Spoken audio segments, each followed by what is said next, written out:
The Talmoral Space Station, a sprawling complex of sleek design and shimmering metal, orbited a dim star on the edge of the galaxy.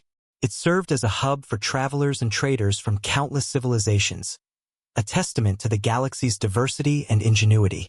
On this particular day, the station buzzed with the arrival of an unusual guest. A human ship, the Aurora's Whisper. Known for their resilience and ingenuity, humans were rare in this sector. The ship, however, with its rust-streaked hull and creaking panels, did little to impress the onlookers. Captain Alara, a well-regarded Talmoral pilot, watched from the control tower. Beside her, her first officer, Merrick, chuckled. "They call that a ship? Looks more like it's held together by hope and a prayer." Alara smirked, her eyes tracking the human vessel as it approached. "Let's just make sure it doesn't fall apart on our docking bay," she replied, reaching for the communication panel. "This is Captain Alara of the Talmoral Station Control. Please switch to manual guidance for docking." A crackle of static burst through the speakers before a calm, decidedly human voice responded. "Roger that, Talmoral Control. This is Captain Jacob Ryder of the Aurora's Whisper. Appreciate the warm welcome." Despite herself, Alara's curiosity piqued. She gestured to Merrick, who began the docking sequence, guiding the rusty ship with precise bursts of the station's tractor beams. Jacob's voice returned, clear and composed. "I assure you, Captain Alara, she's sturdier than she looks. We'll be the judge of that, Captain Ryder." "Stand by for docking," Alara replied, her tone professional but not unfriendly. As the human ship locked into place with a gentle thud, Alara and Merrick made their way to the docking bay. The airlock hissed open, revealing Captain Jacob Ryder, a tall figure with a rugged demeanor and a friendly smile. "Captain Alara, a pleasure to meet you in person," Jacob said, extending his hand. Alara took it, her grip firm. "Likewise, Captain Ryder. I hope your journey was without incident." "Smooth as can be, thanks to your guidance," Jacob replied, his gaze briefly flicking to the space behind her. "I hope my ship's appearance hasn't caused too much talk." Merrick laughed, stepping forward. "Oh, it has. But we're always open to being surprised." Jacob's smile didn't waver. "Then perhaps a tour would set your minds at ease? She's old, but there are a few tricks left in her yet." Intrigued, Alara nodded. "Lead the way, Captain." As they stepped into the Aurora's Whisper, the interior contrasted sharply with its exterior. The corridors were clean, well-maintained, with panels of advanced technology humming softly. "Don't let her looks fool you," Jacob began, leading them through the ship. "The engines are state-of-the-art, retooled with a mix of human and Aquarine technology." Alara exchanged a look with Merrick, both impressed despite themselves. "It seems we were quick to judge," she admitted. Jacob chuckled, stopping before a large door. "What you see outside is a bit of strategic camouflage. Keeps the pirates guessing and off our tail." "Clever," Merrick said, genuinely appreciative. Alara watched Jacob, reassessing her initial impression. "It appears there's more to humans and their ships than meets the eye." "Just like with people, Captain," Jacob replied, meeting her gaze with a meaningful look. As the tour continued, Alara found herself more and more fascinated. Not just with the ship, but with its captain. It was the beginning of what would be a very interesting encounter. Chapter 2, Underestimating Humanity. The main hall of the Talmoral Space Station was a marvel of sleek architecture, filled with floating light orbs and translucent screens displaying interstellar charts. Traders, diplomats, and travelers from various civilizations moved about, their conversations blending into a steady hum. Alara stood near a wide observation window, her arms crossed as she gazed at the human ship docked outside. The Aurora's Whisper might have impressed her with its interior, but outwardly, it still looked like a ship that belonged in a scrapyard. Merrick leaned in, nudging her shoulder. "You're still staring at that thing." "I'm trying to understand it," Alara admitted. "Why the deception? Why make a ship look like it's falling apart when it's clearly advanced?" "Humans do strange things," Merrick said with a smirk. "Let's just ask the captain himself." They turned as Jacob Ryder approached, hands in his jacket pockets, his expression unreadable but easygoing. He had changed into a more formal outfit, a deep blue coat with silver accents, the kind worn by spacefarers who had seen their fair share of the galaxy. "Captain Ryder," Alara greeted. "Welcome to the diplomatic hall. I assume your docking process went smoothly." "As smoothly as it could," Jacob replied, his gaze flicking toward a group of Talmural engineers eyeing his ship. "I can feel the skepticism from here," Merrick chuckled. "To be fair, your ship looks like it should have broken apart on re-entry." Jacob grinned. "Looks can be deceiving. Besides, would you believe me if I said it's faster than most Talmural models?" Alara raised an eyebrow. "Faster? That's a bold claim." Jacob motioned toward the table where they were supposed to meet. "Care to make a wager?" Alara and Merrick exchanged glances before following him. They sat across from the human, the table's surface projecting a holographic display of various ships in the station's registry. "Let me guess," Alara said. "You've modified the engines beyond standard specs?" "Exactly," Jacob confirmed. "I had to, given the places I travel through. The outer plating may look rough, but inside, that ship can outrun most interstellar patrols." Merrick tapped the projection. "But how? Even with modifications, Talmural ships are some of the most efficient in the sector." Jacob leaned forward. "It's a mix of human adaptability and borrowed tech. We took inspiration from multiple species, testing different propulsion systems until we got something unique." Alara studied him, intrigued. "That still doesn't explain why you disguise it." Jacob shrugged. "A ship that looks fast attracts attention. A ship that looks like junk? Most pirates won't bother." Merrick laughed. "I have to admit, that's a clever strategy." Alara remained thoughtful. "Still, there's more to this, isn't there? You're not just some trader passing through. What's your real purpose here?" Jacob hesitated for only a moment before he leaned back in his chair. "Let's just say I'm here on business that benefits both humans and Talmural alike." Alara narrowed her eyes.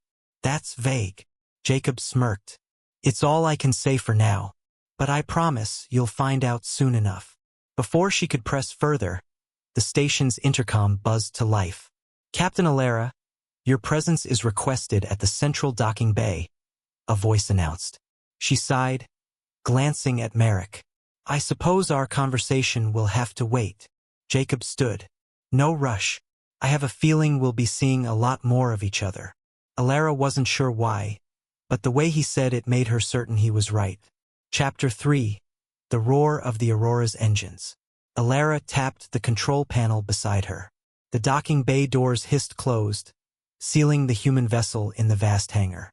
Steam hissed from vents, and the air carried the faint scent of heated metal and ozone. Merrick stood next to her, his arms folded, his face somewhere between skepticism and curiosity. Jacob Ryder appeared at the top of the ramp descending from the Aurora's whisper, holding a toolkit in one hand. His jacket was gone, replaced by a simple gray shirt that clung to his frame. He waved them over. "Captain Alara, Commander Merrick," Jacob called. "I think it's time you got a closer look at what's under the hood." Merrick raised an eyebrow. "Under the hood? Is that some human expression?"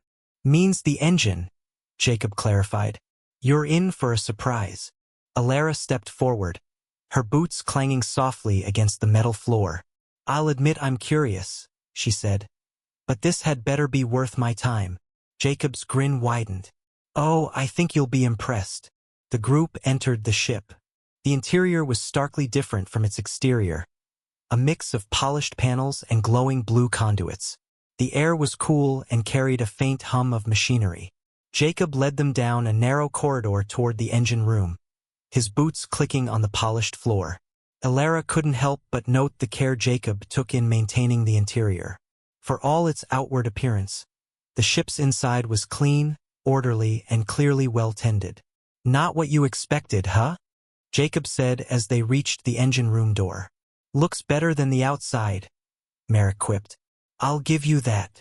Jacob keyed in a code, and the door slid open with a soft whoosh. The engine room was an intricate lattice of pipes, conduits, and power cores.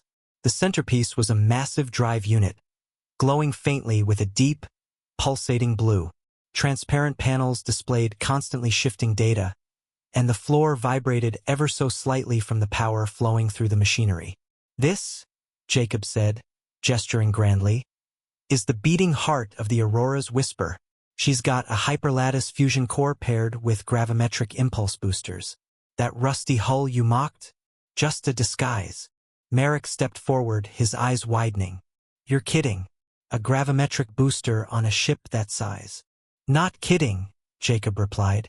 "It took years to perfect, but now I've got a ship that can outrun most anything in known space. And if you think the engines are something, wait until you hear them roar." "Roar?" Alara folded her arms. "I thought a ship's engines were supposed to be quiet." Jacob chuckled. "That's true for most ships. But these? They're tuned to a frequency that not only enhances output but lets you know exactly what you're dealing with. When you hear them, you'll understand why I don't need weapons." Merrick walked around the engine, studying its layout. "This is some serious tech. You're saying humans designed this?" "Well, we had some help from other species," Jacob admitted. "But the core modifications and integration? That's human ingenuity. We're pretty good at making something out of nothing." Alara tilted her head. "But why keep it a secret? If this is so advanced, why not show it off?" "Because I don't want to become a target," Jacob said, leaning against a console. "I've been to regions of space where even the hint of advanced tech can get you in trouble. Out here, I'd rather be underestimated." "And we certainly did that," Merrick said with a short laugh. "What kind of speeds are you getting out of this thing?" Jacob's grin returned. "Faster than anything you've got here. I'll just say that much." Alara exchanged a glance with Merrick. As much as she didn't want to admit it, she was impressed. The engines were a marvel, and Jacob's confidence in his ship seemed well placed. She approached one of the transparent panels, studying the data readouts. The energy output was off the charts, far beyond anything she'd seen on comparable vessels. "I'll give you credit, Captain Ryder," she said, turning back to him. "This is impressive. I never thought I'd see something like this on a ship that looked like it was held together by spit and luck." "Spit and luck are part of the charm," Jacob replied. "But seriously, if you think the numbers are impressive, just wait until you hear her." He tapped a control on the panel and the room began to vibrate. The hum grew deeper, resonating through the walls. Alara felt it in her chest. A low, powerful rhythm that seemed to pulse through the ship itself. Merrick stepped back, wide-eyed.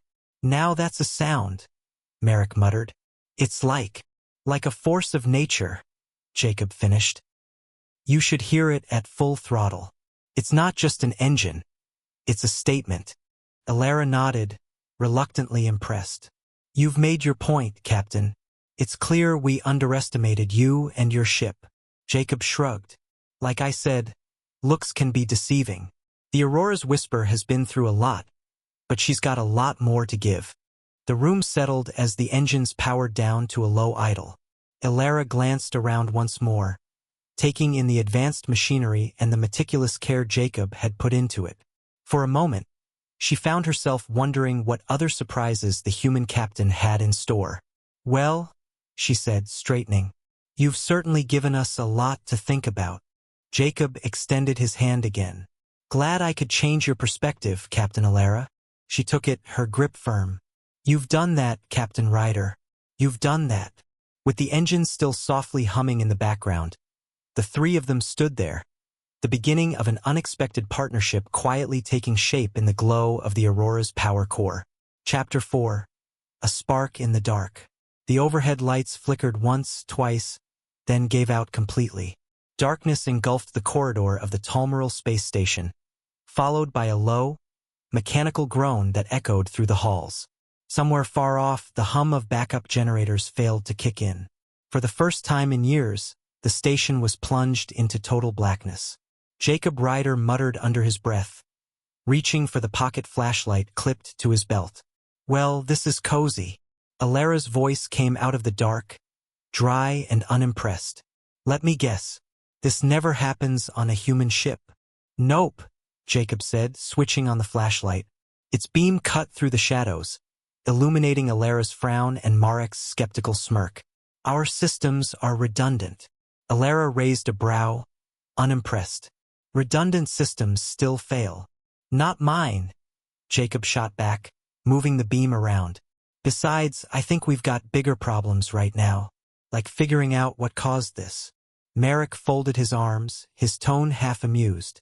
You're the one who was just bragging about knowing so much tech. Feel free to lead the way, Captain. Jacob turned, shining the light along the walls, trying to get his bearings. All right, fine. First, we need to figure out if the main control room is out or just this sector. Alara, you know the layout best. How do we get to the nearest engineering panel? Alara stepped closer, her expression serious. There should be a maintenance hatch a few meters down this corridor. If we can get it open, we can check if the power relays are still functioning. Jacob nodded, adjusting the flashlight's beam. Lead the way. The trio moved carefully through the darkness, the only sound their footsteps on the metal floor. They reached the maintenance hatch, a bulky panel embedded in the wall. Alara knelt down, running her fingers along its edges. Looks like it's locked, she said. Marek, hand me the toolkit. Marek grumbled but handed over the small case. Alara snapped it open and began pulling out tools. Jacob knelt beside her, watching her work. Need a hand? He asked. I've got it, she replied, then paused. Actually, hold the light steady. Jacob adjusted the flashlight, angling it to illuminate the hatch. Better. Perfect. Alara's fingers moved swiftly, prying off a cover plate. Marek, what's the status on the other sections? Did we lose contact with them? Marek checked his communicator, shaking his head. Nothing. It's like the whole station went silent. Jacob frowned. No backups kicking in? Not yet, Marek said. Which means this might not be a simple outage. Alara glanced at Jacob. Still think human systems are better? Jacob grinned. Okay, fine. You've made your point. Let's just get this thing open. With a final tug, Alara pried the panel loose, revealing a mess of wires and circuits. She leaned in, inspecting the connections. Looks like the main power feed is still intact, she muttered. But the auxiliary relay is offline. Jacob reached over, gesturing for the multi-tool. Let me take a look. I might be able to bypass it temporarily. She hesitated, then handed it over. You think you can? Jacob nodded. I've had my share of emergency fixes. Just keep an eye out for any power surges. Alara leaned back, watching as Jacob's hands moved confidently through the wiring. Marek leaned against the wall, arms folded. This is going to end with sparks flying, isn't it? Marek remarked. Only if you keep talking, Jacob replied, not looking up. Almost there. A sudden crackle of static broke through the silence. Alara tapped her communicator, her voice sharp. This is Captain Alara. Can anyone hear me? There was no response at first. Then a faint voice, distorted but recognizable, filtered through. Engineering deck? Low power malfunction. Who was that? Jacob asked, pausing his work. Alara straightened. One of my engineers. It sounds like they're on low power backup down on the engineering deck. Marek frowned. That means the main generator's offline. We've got to get it back up. Jacob made a final adjustment, and the panel flickered to life. Temporary fix, he said. It won't hold long, but it should get us down there. Alara nodded. Good work, Ryder. Let's move. The corridor was still dimly lit, but at least they had a faint glow from the emergency strips along the floor. They made their way toward the engineering deck, their steps quick and purposeful. Jacob and Marek took up positions on either side of Alara as they moved. Any idea what might have caused this? Marek asked. Could be a power spike, or maybe a system overload, Jacob said.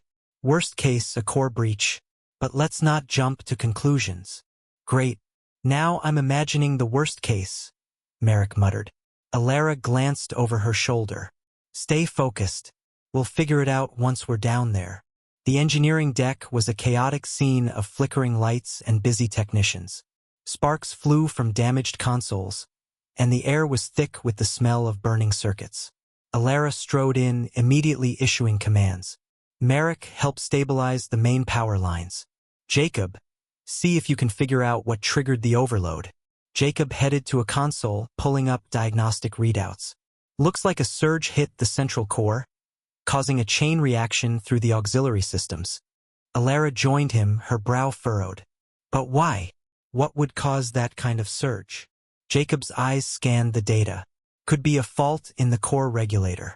Or, he hesitated. Or sabotage. Merrick looked up from where he was working. Sabotage? Who would? Let's not speculate just yet, Alara interrupted. Jacob, can you stabilize it? Not without shutting everything down first, Jacob said. If we can isolate the core regulator, I can run a bypass and get the main generator back online. But it's going to be risky. Do it, Alara ordered. Merrick, assist him. I'll coordinate with the engineers to keep the systems from overheating. Jacob glanced at her, his expression serious. This might take a while. Then let's not waste any more time, she said. As the three of them moved into position, a faint hum began to grow in the background. It wasn't much, but it was a start. A sign that, together, they could bring the station back to life. Chapter 5, Alien Rhythms. The space station's cultural festival sprawled across its central atrium, a dizzying kaleidoscope of colors, sounds, and scents. Talmural musicians played intricate melodies on harp-like instruments strung with iridescent filaments, while vendors hawked foods from every corner of the galaxy. Overhead, holographic projections created a simulated sky full of shifting stars, a view many deep space travelers rarely enjoyed. Jacob Ryder adjusted his collar, feeling out of place among the flowing garments and shimmering fabrics of the festival's attendees. Next to him, Merrick was equally stiff, though his typical Talmural calm made it harder to tell. This is a lot, Jacob said, taking in the scene. I didn't think your people went for such. He gestured broadly at the display of lights and sounds. Extravagance. Merrick shrugged. We don't usually.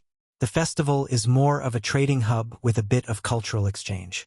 But every once in a while, someone brings a fusion band or a food stall that makes it interesting. Interesting, Jacob echoed. He looked to Alara, who was scanning the festival with the practiced gaze of someone used to keeping a crew in line. What about you, Captain? Not a fan of these celebrations. Alara smirked. It's not my usual scene, no, but it's good for morale. Jacob grinned. I think that's the first positive thing you've said about this place. She rolled her eyes. Don't get used to it. They wandered deeper into the festival, the crowds growing denser. Merrick stopped to examine a stall selling carved trinkets made from asteroid fragments. The vendor, a short, gray-scaled alien with elongated fingers, eagerly explained the symbolism of each piece. Jacob found himself intrigued, not by the trinkets, but by Marek's uncharacteristic interest. Didn't take you for a collector, Jacob said. Merrick glanced over his shoulder. You'd be surprised. My mother used to gather these when I was a kid. Guess it's a habit I never shook. Alara raised an eyebrow. Merrick, I didn't know you had a sentimental side. Merrick smirked. I'll deny it if you tell anyone. Jacob chuckled. Your secret's safe with me. They moved on, stopping occasionally to sample unfamiliar foods and observe performances. Jacob hesitated at a stall offering a pungent, blue stew that smelled vaguely of engine grease. Alara watched him sniff it warily. Not adventurous enough? She teased. Jacob shook his head. Let's just say I've had my share of questionable meals. I'd like to live through the evening. Alara grinned. Suit yourself. More for me. She took a spoonful and didn't even flinch. Merrick watched in amusement. You never learn, Ryder. Apparently not, Jacob muttered. They continued through the festival until they reached a large, open space where a band was setting up. The musicians, a mix of Talmural and a few other species, carried instruments that seemed as much art as function. One musician adjusted what looked like a crystalline harp, each string producing a glowing note when touched. Another held an instrument resembling a conch shell that emitted deep, resonant hums. As the band began to play, the crowd gathered, a mix of traders, technicians, and station residents. The music was haunting and beautiful, blending Talmural elegance with alien rhythms that defied easy categorization. Jacob found himself mesmerized, the melodies pulling him in. Alara leaned over. "They're good, aren't they?" Jacob nodded. "I've never heard anything like it."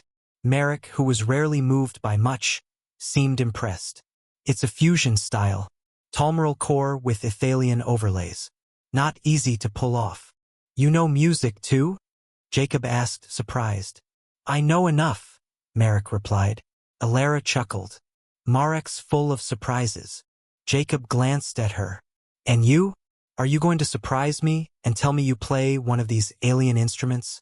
She shook her head. "No instruments, but I can dance." Jacob arched a brow. "Is that so?"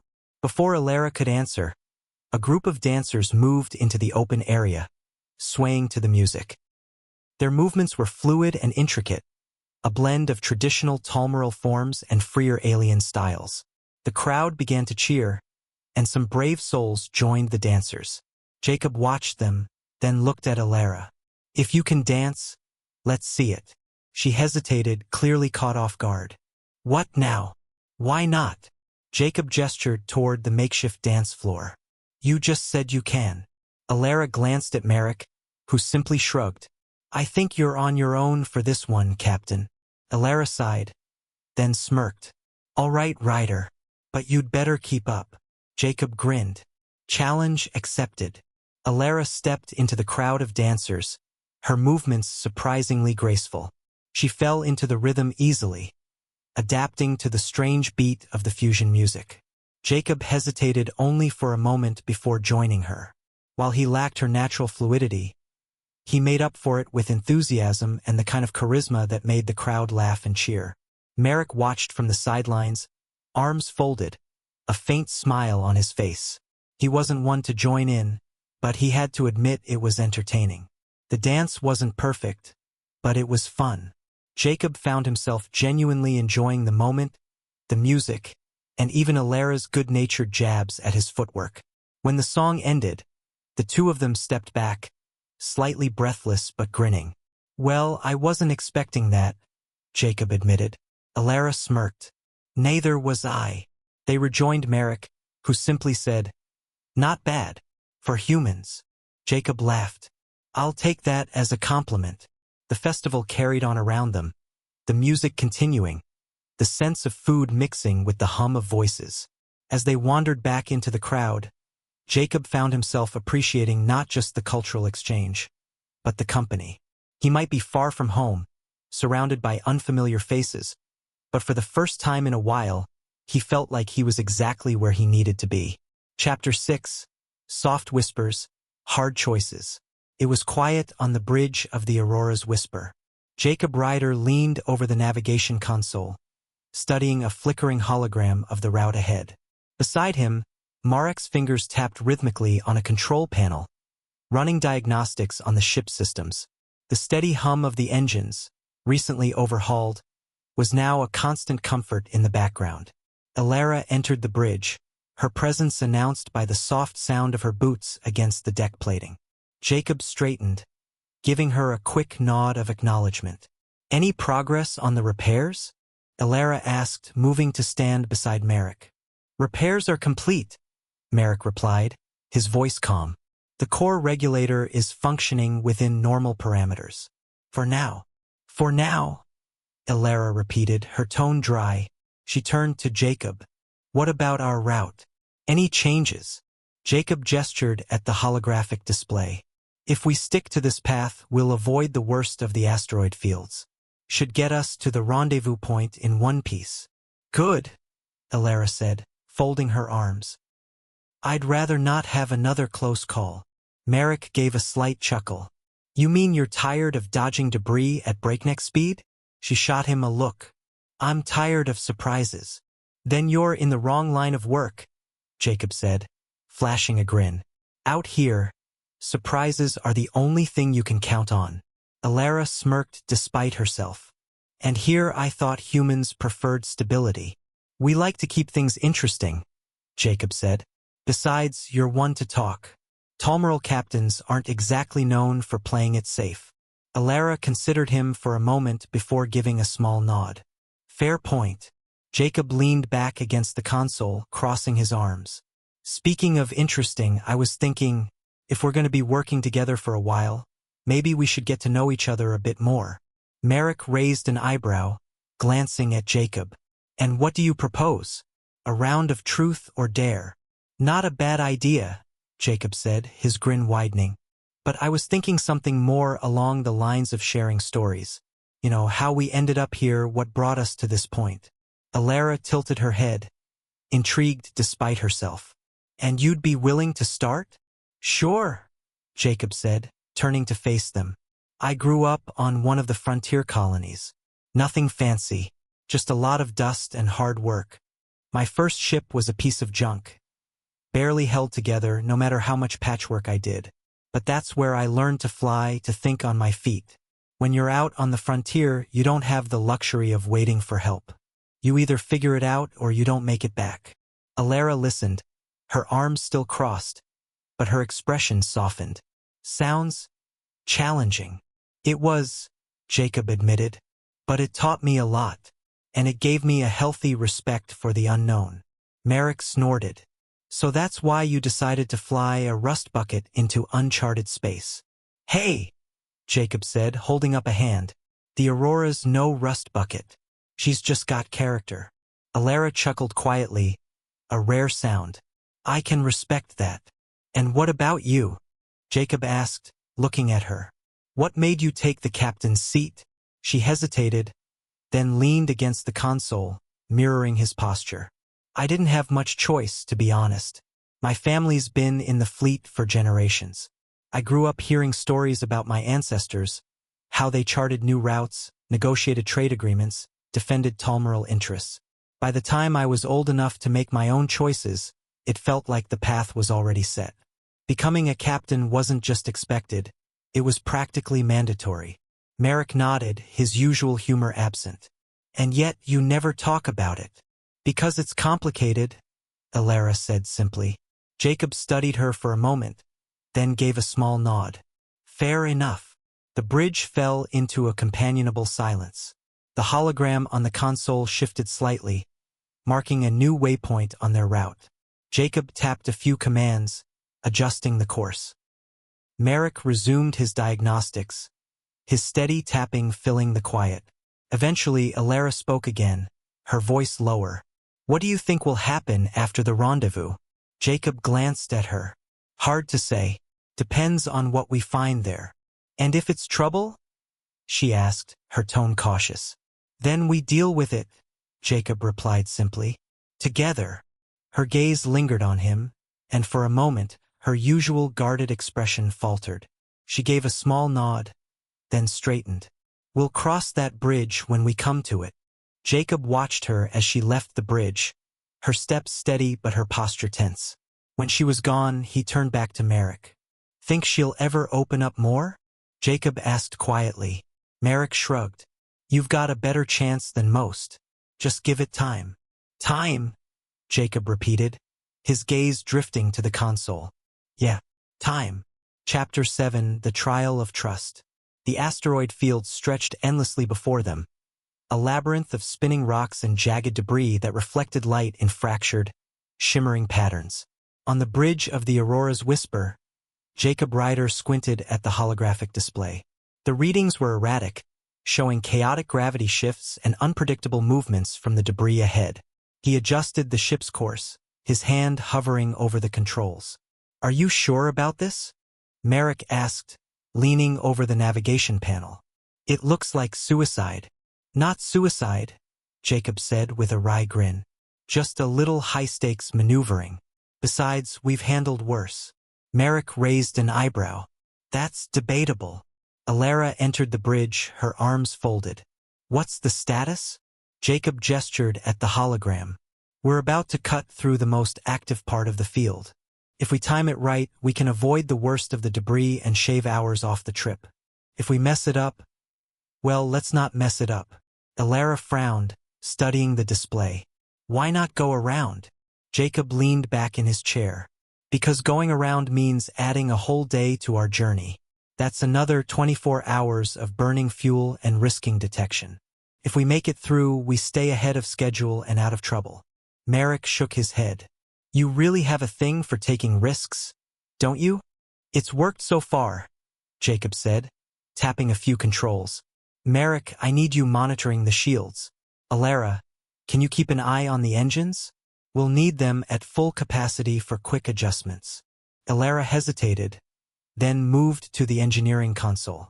What's the margin for error on this? Small, Jacob admitted. But that's where you two come in. If we all do our part, we'll be fine. Merrick snorted. You're lucky I trust you. Barely. Jacob shot him a quick grin. I'll take that as a vote of confidence. The Aurora slid into the outer edge of the asteroid field, the ship's sensors lighting up with proximity alerts. Small chunks of rock pinged off the shields, while larger fragments loomed ominously on the display. Jacob gripped the controls tightly, his eyes darting between the hologram and the viewport. Alara, how's the engine output? He called. Holding steady, she replied. But if we push them any harder, they're going to overheat. Noted, Jacob said. Merrick shields. 50% and dropping. These smaller impacts are starting to add up. Keep them steady, Jacob ordered. We just need to make it through this cluster. The ship wove through the debris, dodging tumbling rocks and narrow gaps. Jacob's hands moved swiftly, guiding the Aurora with practiced precision.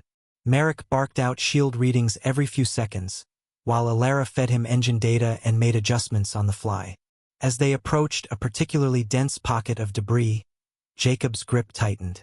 A massive chunk of rock spun directly in their path, moving faster than anticipated. Jacob, Merrick shouted. That one's too fast. I see it, Jacob said, pushing the ship into a sharp roll. Hang on. The Aurora banked hard, skimming past the rock with mere meters to spare. The crew braced against their consoles as the ship shuddered. Alara's hands flew across the controls, compensating for the strain on the engines. Shields at 20%, Merrick warned. We can't take another hit like that. Understood, Jacob said. We're almost clear. Just a little further. Alara glanced at the readouts, her brow furrowed. If the shields drop any lower, we'll have to shut down non-essential systems to keep them up. Then do it, Jacob said. I'll handle the rest. Alara hesitated, then nodded.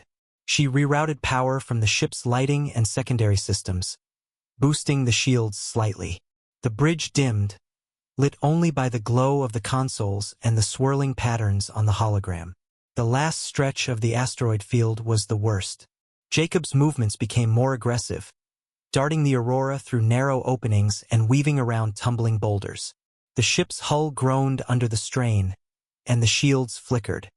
Come on, Jacob muttered under his breath. Just a little more.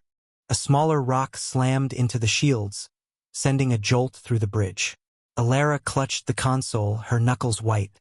Merrick swore under his breath. Jacob, we can't keep this up, Merrick shouted. We need to. We're almost there. Jacob interrupted. Just trust me. Merrick opened his mouth, then closed it. He glanced at Alara, who gave him a short nod. Reluctantly, Merrick focused back on the shield readouts. The final cluster of debris loomed ahead. Jacob narrowed his eyes, his hands steady on the controls. He spotted a gap, just large enough for the Aurora. Without hesitation, he guided the ship through, twisting and turning with the grace of a seasoned pilot. The engines roared in protest, but they held. As the ship emerged from the field, the sensors quieted. The hologram display showed clear space ahead, the debris field now behind them. Jacob let out a breath he hadn't realized he was holding. Shields? He asked. Down to 10%, Merrick said, his tone relieved. But we're clear. Engines? Jacob looked at Alara. She checked the readouts. Running hot but stable. We made it.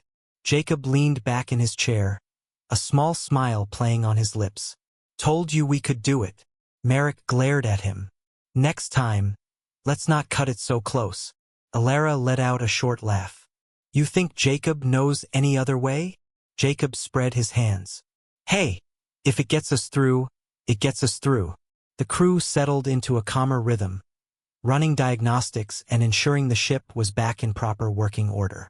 The tension that had gripped them moments before slowly eased. For a brief moment, as the Aurora sailed into clear space, they felt the satisfaction of having faced a challenge together and survived. Chapter 8, Engines of Peace. The diplomatic hall on the space station was bustling. Representatives from various civilizations had gathered, their discussions filling the room with a low, constant murmur. Holographic displays floated above the central table, showing trade routes, agreements, and projections for the coming years. At the far end of the hall, Captain Alara stood with her arms crossed, her sharp gaze sweeping the room. Jacob Ryder entered behind her, straightening his jacket and adjusting his sleeves. He glanced around at the assembled dignitaries before stepping up to her side. Alara, he said softly, you ready for this? She turned slightly, giving him a half-smile. As ready as I'll ever be. And you? Jacob chuckled. I'm not the one they'll be glaring at. They'll be glaring at both of us, she said dryly. You sure your ship can handle this? The Aurora's whisper isn't just for show, Jacob replied. We're here because we proved we can work together. They'll see it too. Before she could respond, Merrick approached. They're waiting, he said simply. Alara nodded and took a deep breath. All right, let's do this. The three of them moved to the central table where the representatives were seated. A hush fell over the room as all eyes turned to them. The group included Talmural envoys, human diplomats, and several other species whose alliances were still tentative. Each figure carried an air of formality, their expressions carefully neutral. Alara began, her voice clear and steady. Thank you all for coming. I'm Captain Alara of the Talmural fleet, and this is Captain Jacob Ryder of the human vessel Aurora's Whisper. Together, we represent more than just our respective peoples. We represent what can be achieved through collaboration. There was a murmur from the crowd. Jacob stepped forward, his tone calm but firm. You all know the challenges we face. Resource scarcity, piracy, and the dangers of uncharted space aren't just one species' problem. They're all of ours.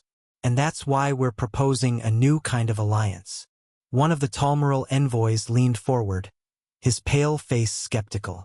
You expect us to align ourselves with humans? After decades of isolation, Alara held her ground. It's not just about humans. It's about building a network that leverages everyone's strengths. The Talmural have the best diplomatic infrastructure, humans have a knack for adaptability, and other species bring their own unique skills. Together, we could create a framework that benefits us all. A representative from a third species, a crystalline being whose voice sounded like chimes, spoke up. And what assurances do we have that this collaboration will remain fair? That no one species will dominate? Jacob nodded toward the holographic display. The structure we're proposing doesn't give any single party control. Instead, it sets up rotating leadership and transparent decision-making. Everyone gets a voice. Everyone benefits. Merrick stepped in, his usually light tone now serious. And we've proven it can work. The three of us have faced down challenges together, challenges that would have crushed us individually. But by combining our strengths, we made it through. This isn't just theory. It's practical. It works. The room was quiet for a moment as the representatives exchanged glances. The skepticism in the air slowly began to lift, replaced by a cautious curiosity. Another envoy, a tall figure with deep violet skin and luminous eyes, spoke next. And how do you plan to implement this alliance? Words are one thing, action is another. Alara gestured to the holographic chart, highlighting key trade routes and resource hubs. We start small. Shared supply lines, coordinated patrols in volatile sectors, mutual aid during emergencies. If each member commits a fraction of their resources, we can stabilize entire regions. From there, we expand. Jacob added, and it's not just about trade or security. It's about building trust.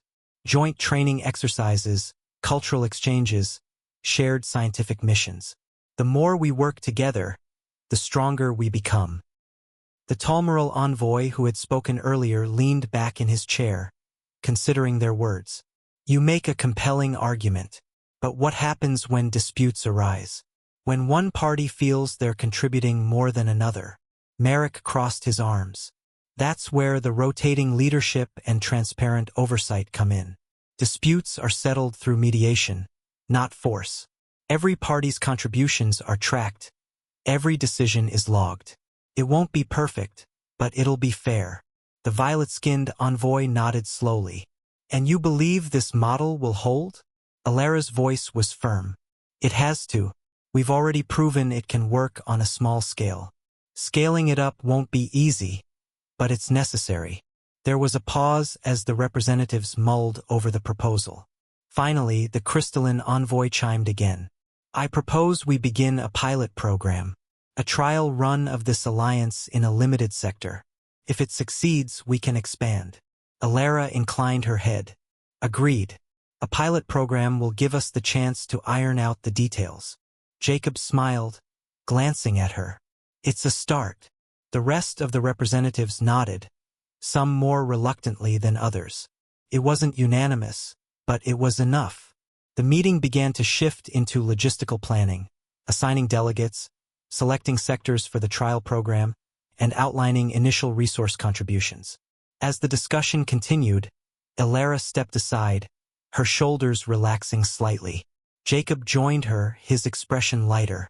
You handled that well, he said. So did you, she replied. Though I wasn't sure they'd listen at first. They listened because they saw it in action, Jacob said. We showed them what's possible. Merrick approached, his usual smirk returning. You two might actually pull this off. Only because we had help, Alara said, looking at both Jacob and Merrick. None of this would have been possible without all of us working together. Jacob gave her a small nod. Together, then. She extended her hand, and he took it. Merrick rolled his eyes but smiled, adding his hand to theirs. Together, Merrick said. The meeting carried on behind them, but in that moment, the three of them stood as a team. An unlikely trio who had proven that even in the vast, uncertain expanse of space, collaboration and trust could make all the difference.